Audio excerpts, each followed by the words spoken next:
Welcome back. Happy Veterans Day. You know, Veterans Day was actually formally considered Veterans Day back in 1954.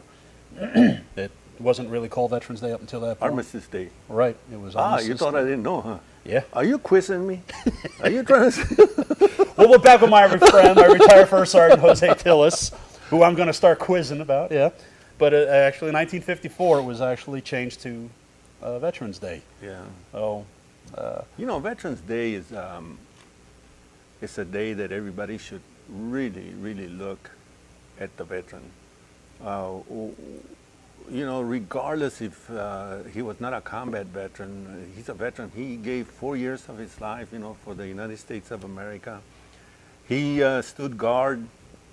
He, like in the Air Force, you know, they had that the Air Command or whatever it was.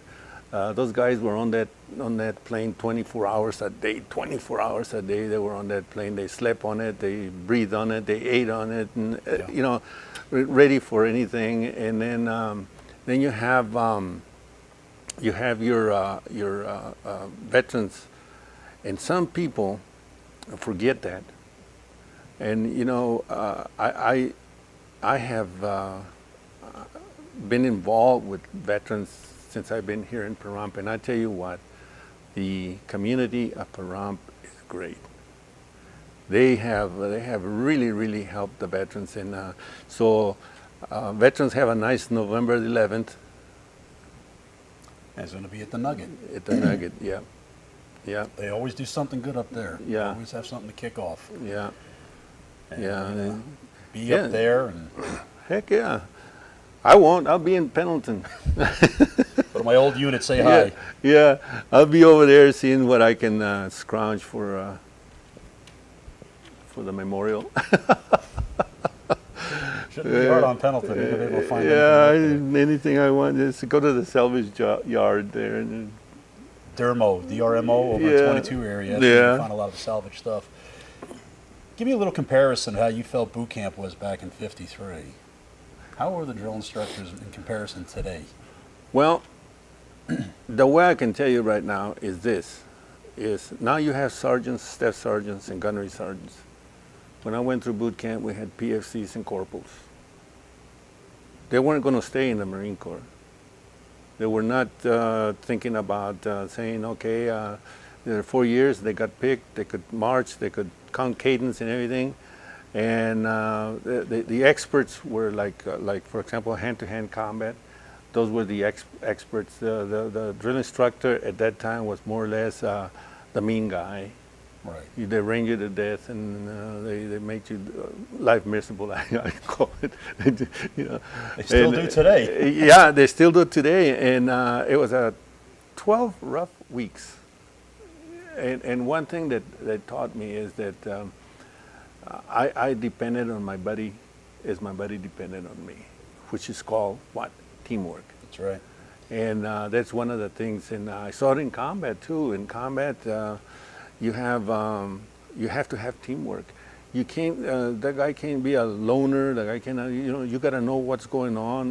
You see a sad face, hey buddy, what's going on? You sit there and you talk to him and everything. Because I tell you, being in combat is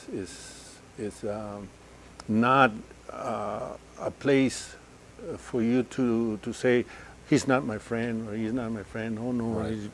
You got to be together, and that's what makes the Marine Corps very elite. You know, is that they break you individually up and make you a team, and that's been going on since 1953 to today. You know, did they still have the swagger sticks back in '53? Oh yes. Oh yes. I forgot what year they actually phased those out. I think it was back in the 60s. They never did, because as a first sergeant in the 70s, I had a stick with me. Did it? Mm-hmm. Because I know none of the drill instructors when I was in. Oh no, not the drill instructors. They used to. I know they used to. They don't do that anymore. They don't use those swagger sticks. Used it for the wrong intended purpose. Yeah. But it was a good boot camp. I'll never forget it. Oh, no, I don't think any of us will ever forget 1410709. That was my serial number, and I'll never forget it. Well, that's once again is beaten into you. Yeah. Because I think, was it back in the 50s, I think there was more on hands to the recruits than there is now as far as, you know, straightening the hairs on the back of your neck.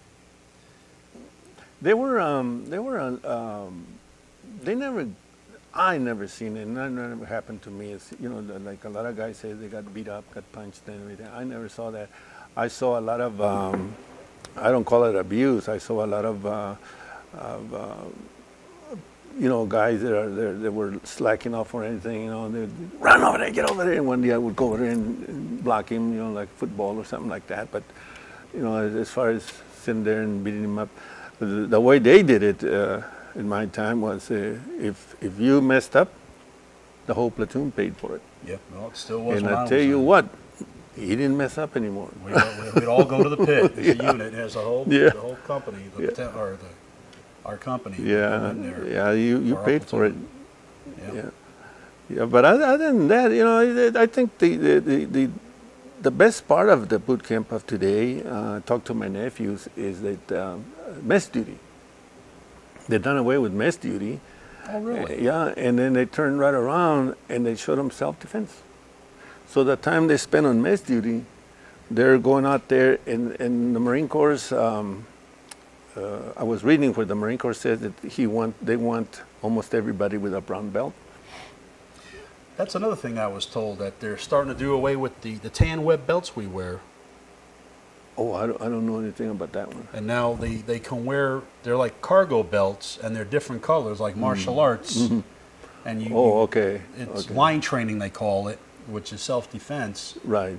If you look at one of the Marine posters, you'll see it shows a recruit holding the different colored belts between his forearms. Yeah, you know, I thought that was pretty good, because one of the training that I really enjoyed was hand-to-hand combat. You do all the tumbling, you know, and all that stuff and everything, and come up in the ready position and all that stuff. It was pretty intensive. Now, you know, you get the basics in boot camp, and then you go out and each unit teaches. Yeah, they keep advancing. It happened. They were going through a transition after I retired in '97. They were starting. It was still called line training, but they didn't have the colored belts till about a couple of years after I got out. I started hearing about it. That they're doing. I think they still keep these belts for your dress, Charlies and dress uniform. But you are allowed to wear, if you're wearing your camis, to wear these cargo belts of the different colors to show what belt you are as far as achieving your martial arts. Yeah, that's great. I think. I think so. Anyway, it's the training.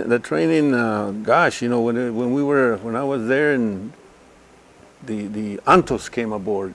The Antos, you know, those recoilless rifles on Jeeps. Okay.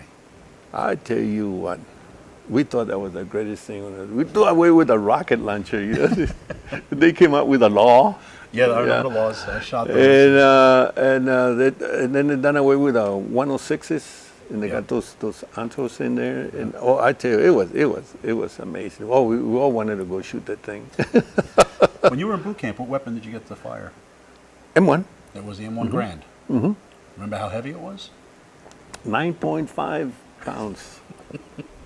8 rounds, semi-automatic. 8 rounds in the... Gas operated. What else you want? See, I tell you, he's quizzing me. I know he is. He's trying to, he can't get the I'm passing the knowledge on. He can't get the old first sergeant here. What year did they come out with the 14? They came out with the 14 in 1960 something. How did you like the transition from the M1 to the 14? How would you think of the 14 compared to the M1? I liked it. Did it? Yeah, I liked it because it was in the M1, when you fire from the hip, it had a tendency to jump up on you. With the M14, with the flash suppressor, you know, you could lean into it and hold it, and you can fire automatic. The thing I like the most about the 14 is the whole trigger mechanism. You can pull the whole mechanism out and clean it. Clean it, yeah. So, what year did you retire again? I retired in 1978. So you were around for the M16.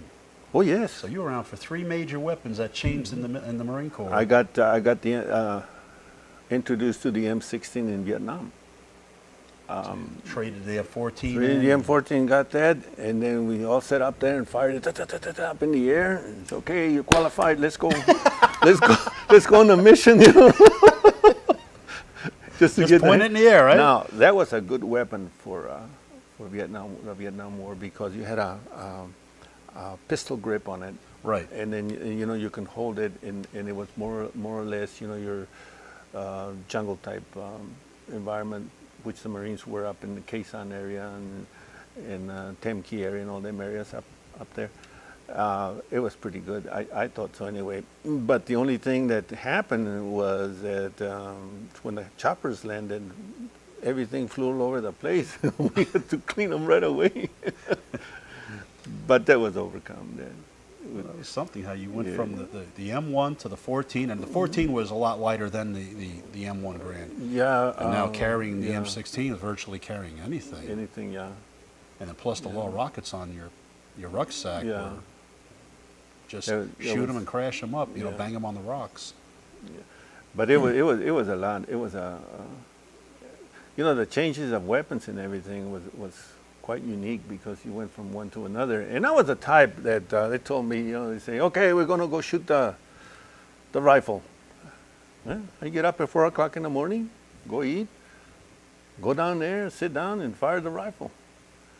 And then you see the guys over there, like this gunnies and master sergeants, and all this stuff, sitting over there. They have these brand new jackets on, and they got these scopes, and they got these spotters, and they have all this stuff. Oh yeah, the shoot and shoot. And I go over there with that pot. They go blacking my sides up and everything. Go shoot expert, and still going over there.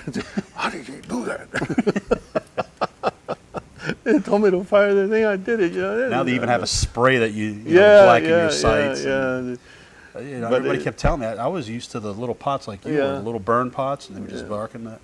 You still had to clean it at the end, so it didn't matter. You were still taking care of it. Yeah. So once again, when you came in, the pineapple grenades were the grenade of choice, and then we wound up going to the fragmentation grenades. Into that fragmentation grenade. Yeah. Yeah, we had the pineapple one. I think what it was, they had the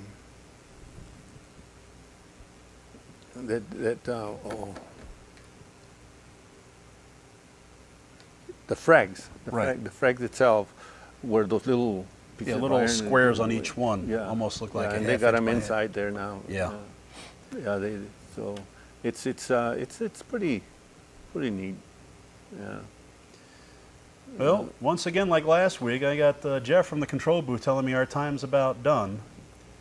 So, on behalf of everyone, Channel 41, Happy Veterans Day. And Happy Veterans Day. Happy Veterans Day, my good friend, Jose Tillis.